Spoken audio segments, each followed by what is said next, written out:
am super stoked about this video. I've been trying to film this video for a very long time, but it's finally here.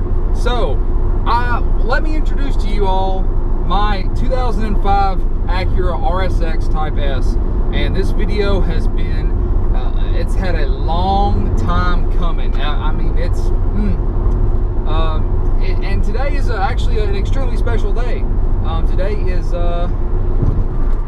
exactly to the day 4 years since I've owned this car. Now, whatever the title to this video is, it's going to be something along the lines of my new project car. This used to be my daily driver. I drove it to work for many years, and you know, I put, you know, street tires and all this good stuff on it just to make it, you know, just to keep it a daily. And so I wanted to tell you guys the story of this car.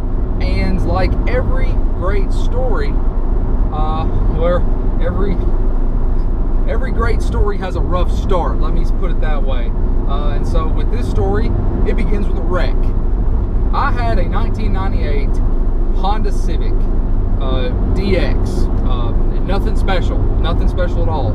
It had manual crank windows, had no sunroof, and it was a 5-speed. So I wrecked it. I wrecked the fire out of that car.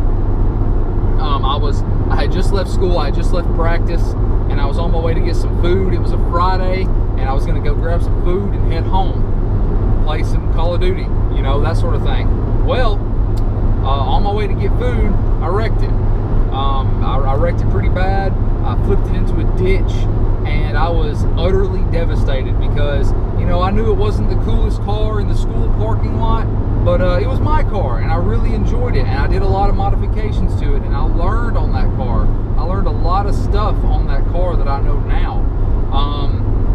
So I took it home, and as soon as I got it home, I immediately did some donuts in the yard. My dad came outside. He was like, "What are you doing?" And made me park it. And so then we had to devise a plan. We ended up deciding on buying a shell. Ended up finding a 1999 Honda Civic EX with an engine that had a rod knock. We got a truck and a trailer and headed down close to Birmingham, Alabama. And we picked that car up, drove it up onto the trailer even. It still started and everything. Drove it up onto the trailer and brought it home.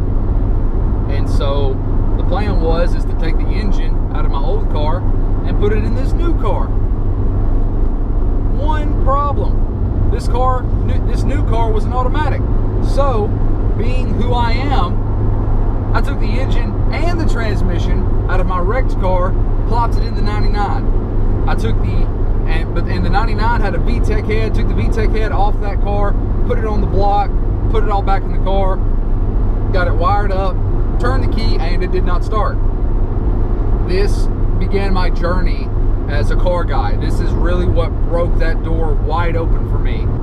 Any avenue of knowledge you can think of, I went down it.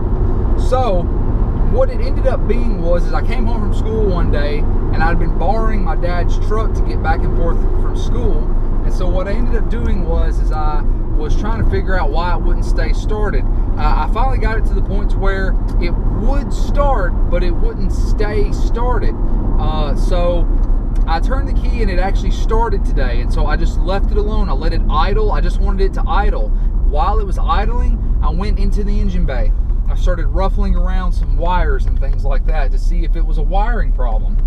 I took the intake, the cold air intake off, and as I was taking it off, I dropped it. I picked up the intake and I went straight for right where it landed, and it landed on one of the ground cables that bolts up to the thermostat housing. Still had the bolt inside of it, and I remembered putting the bolt through that ground and tightening it up hand tight.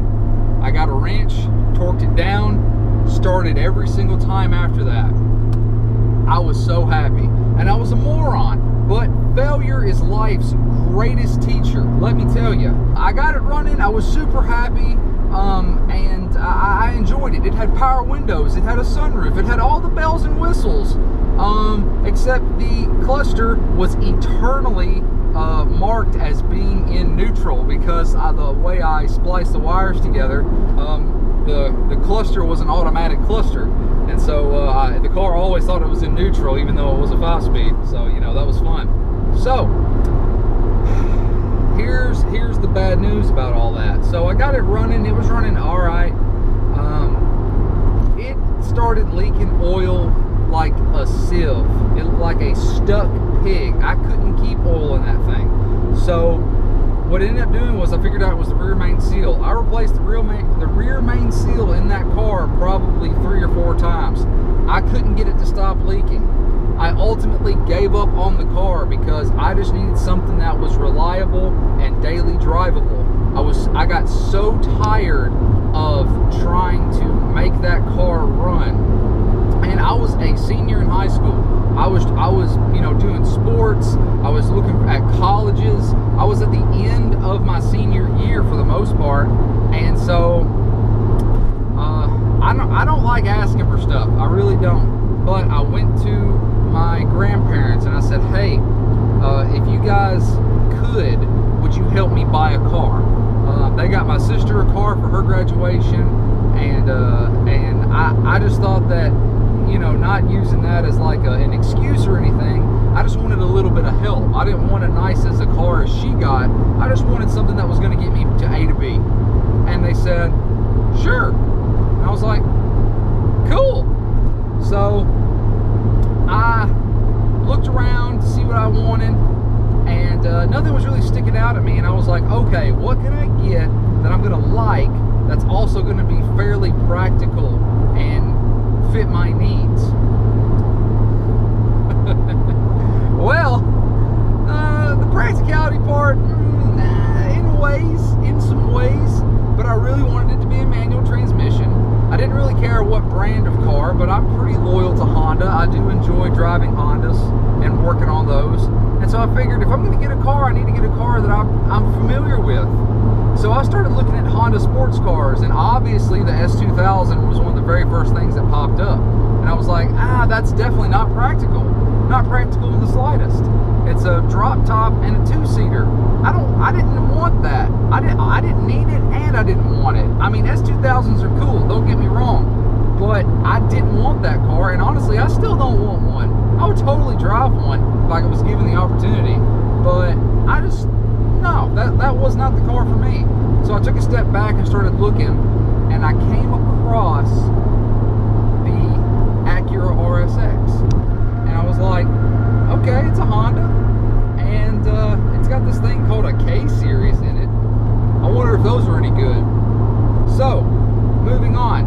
I told my grandparents, I was like, hey, I found this car that I sort of like. It's called an Acura RSX. And they were like, okay, we'll see what we can do.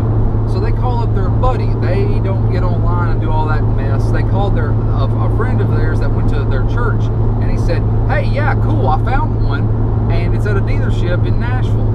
And my grandfather called me up. He goes, hey, Saturday, we're going up to the dealership that their friend told them about to look at the car. And if I wanted to come look at it too, I better be up bright and early. I was up bright and early. So I headed to their house. We got breakfast. We headed up to the dealership, and I walked up to the car, and it was a 2002 RSX. And I was looking at it, and it looked really good. I was happy with the way it looked, and it was a 2002, which is newer than anything I'd ever owned at the time. And so I got in it, and I was driving. I was puttering around. The guy didn't want me to leave the parking lot, so I puttered around the parking lot. I liked it, so we went inside, signed the paperwork. Didn't give a whole heck of a lot of money for it, which I was glad for. That was the goal. I didn't want to spend a whole lot of money on a car.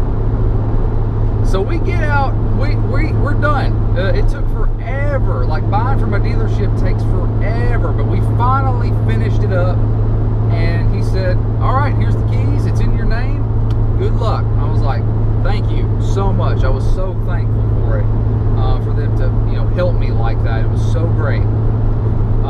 So he hands me the keys. I get in it and I take off. I hop on the interstate to go home. I'm in second gear. I'm getting on the on-ramp.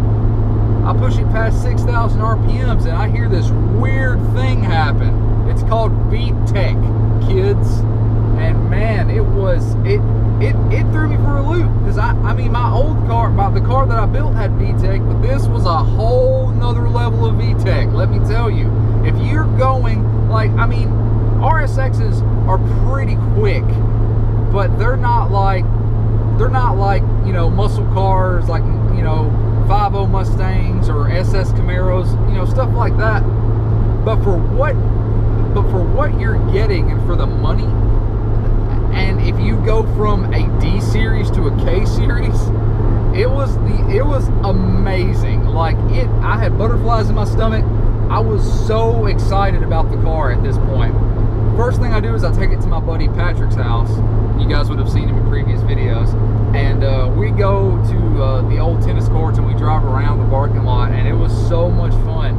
And on my way down back towards my house, I figured out it was a 6-speed. And that was the whole moral to this story I'm telling you. I didn't realize at the time that it was a 6-speed. I thought it was a 5-speed. So I looked at it, and on the paperwork that we signed, it said Type S. And I was like, oh, that's cool.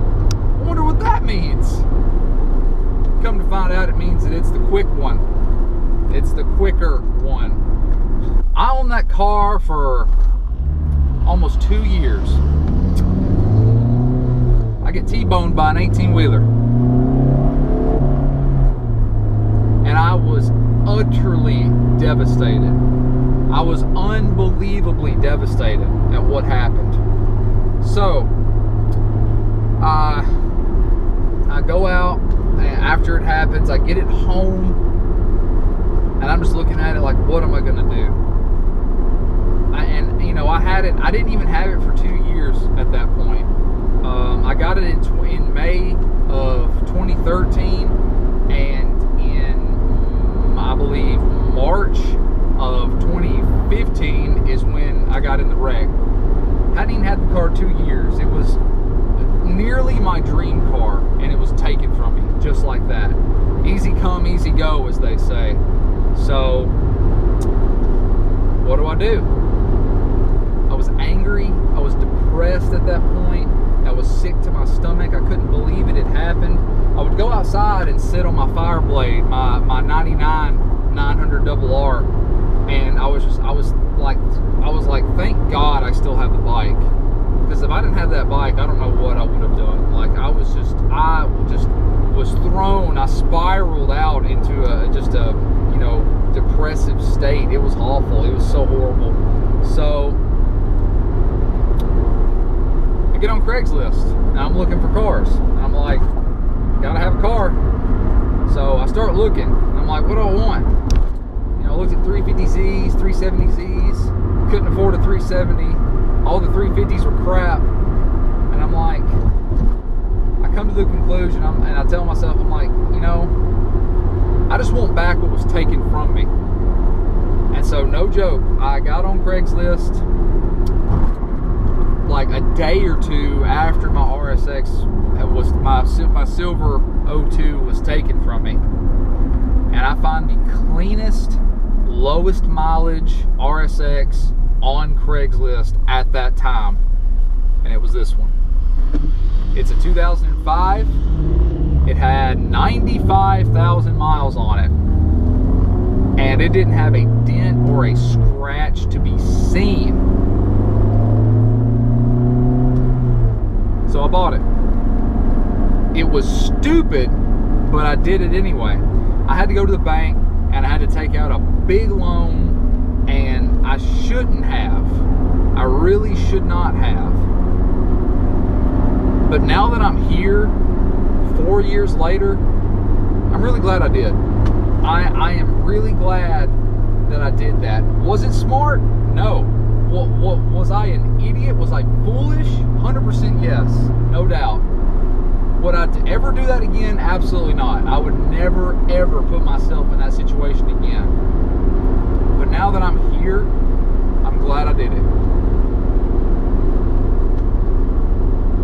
So,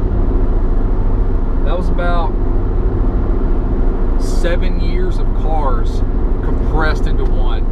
And I haven't even scratched the surface on other cars that I had during all that time.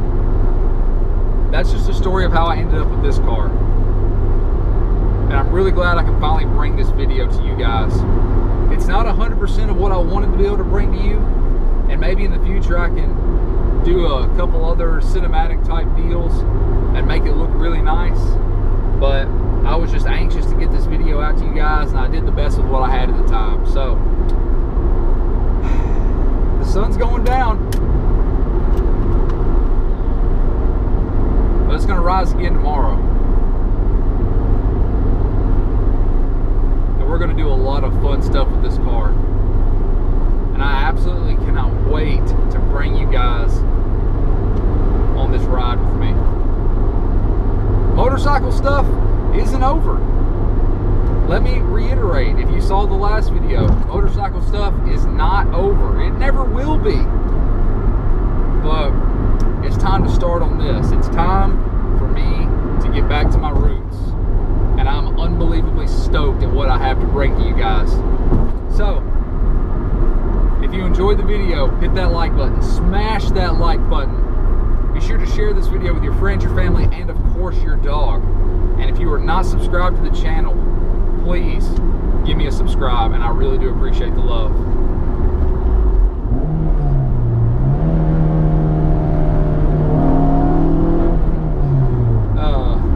I'll see you guys in the next video. Take care.